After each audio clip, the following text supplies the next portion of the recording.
So what's up mga idol, at nagbabalik ulit tayo dito sa ating channel, Jik TV. So matagal-tagal na rin tayong hindi nakapag-upload, 7 months ago na mga idol, no? So at kung hindi ka pa nakapag-subscribe ay huwag kalimutang mag-subscribe at i-click ang notification bell para lagi kayong updated sa ating next video. Ngayon mga idol, balik ulit tayo dito kay Clash of Odds or Asian Cockfighting mga idol. Kung wala ka pang link dito, ilalagay ko lang po sa ating description and sa ating comment section yung link. Okay, kung meron ka ng account ay pwede ka ng direct na mag-login dito gamit ang inyong mobile or email. So kung wala ka pang account, i-click lang itong register. So ayan mga idol, dito sa register pwede kayong maggamit ng mobile or email. Ayan, so ilagay nyo lang yung name, password, confirm password, and pwede ka na makapag-login dito kay Clash Odds. So dahil may account na tayo dito, so back to login tayo. Dito tayo sa email. So i-click lang natin yan. So ayan, login lang tayo dito mga idol, no? So ayan, as you can see, nakapasok na nga tayo dito kay Clash of Odds. So meron tayong credits na 180 pesos. So punta tayo dito sa games. Dito sa games mga idol, meron silang sabong. So meron din silang Peria games, shows and special events, sports, internal arenas. So ayan. So dito sa sports mga idol, ayan, ito yung bago nila dito. So ito yung malakas ngayon dahil playoffs na ng NBA. Ayan. So pwede kayo mag-bet dito mga idol kung anong team ang gusto nyong i-bet. Ayan. So yung laban dito, Boston versus Miami. So April 30, tapos na yung laban.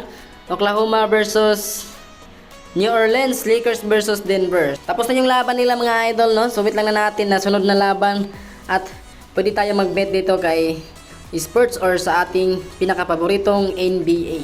So kung gusto nyong mag-cash in mga idol, click lang itong credits natin. So may nakalagay dito na buy credits. So click nyo lang yung buy credits. So pwede kayong mag-cash in ng gamit ang inyong GCash, no? So minimum cash in is 50 pesos. So processing time niya mga idol is 2 to 5 minutes. Ayan. So pwede ng 100 yung minimum cash in. So ganun pa rin dito. So pwede kayong mag-cash in ng minimum cash in ng 10 pesos. So pwede 10 pesos. Ayan.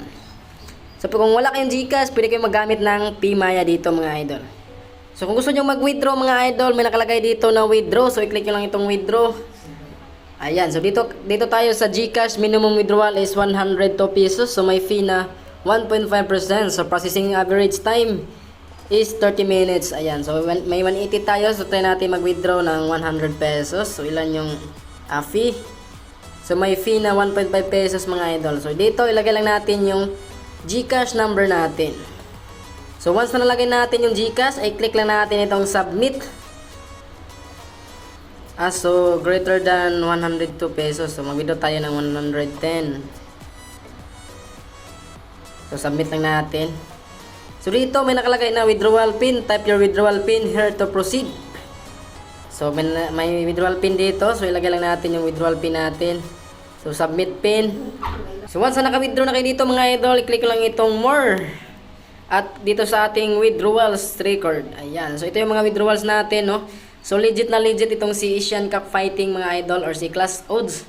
So ayan, ito yung mga withdraw natin at wala pang paltos to mga idol, no? Lahat nasa ating lahat pumasok mga idol sa ating GCash. Next video natin mga idol ay try natin mag-bet dito kay NBA. So huli na tayo mga idol nakapag-record dahil tapos na yung laban nila mga idol. So may paparating pa rin na susunod na maglaban at ayan, ulitin ko mga idol, pwede tayo mag-bet dito kay NBA. So sa mahilig dyan mag-NBA at try nyo na itong Clash Odds. Okay?